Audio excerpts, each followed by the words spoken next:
You knew we had to go here. Genesis 6. Okay. The Nephilim. Let me read it, okay, just to refresh.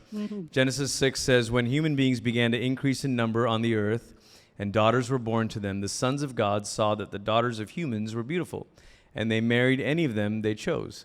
Then the Lord said, my spirit will not contend with humans forever, for they are mortal. Their days will be 120 years.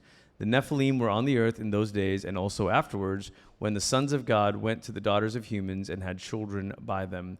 They were the heroes of old, men of renown. And then it keeps going. It says, the Lord saw how great the wickedness of the human race had become on earth, and that every inclination of the thoughts of the human heart was only evil. And then it says the Lord regretted that he had made human beings, and his heart was deeply troubled. And this is kind of this preamble to the flood. It is. But before we run on to the flood, we're like, excuse me. What was that? Yeah. Who are these people? Yeah. So who are the sons of God, and what is actually going on here? So there's various views out there. I'll probably say that multiple times tonight. There are multiple views on how to understand this. Some people think that sons of God is just an exalted way of referring to royalty. So this is humans who were part of a royal family, like they were part of a royal bloodline somewhere, but then they married commoners, like think Princess Diana. And so is this okay to sort of pollute the royal line by marrying commoners? That's one view. I think the most natural way to view this is that angels are cohabiting with humans.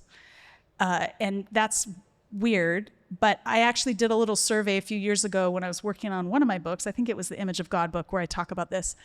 And I did a survey like, can you name TV shows or movies where there is some kind of romantic relationship between a spiritual being and humans?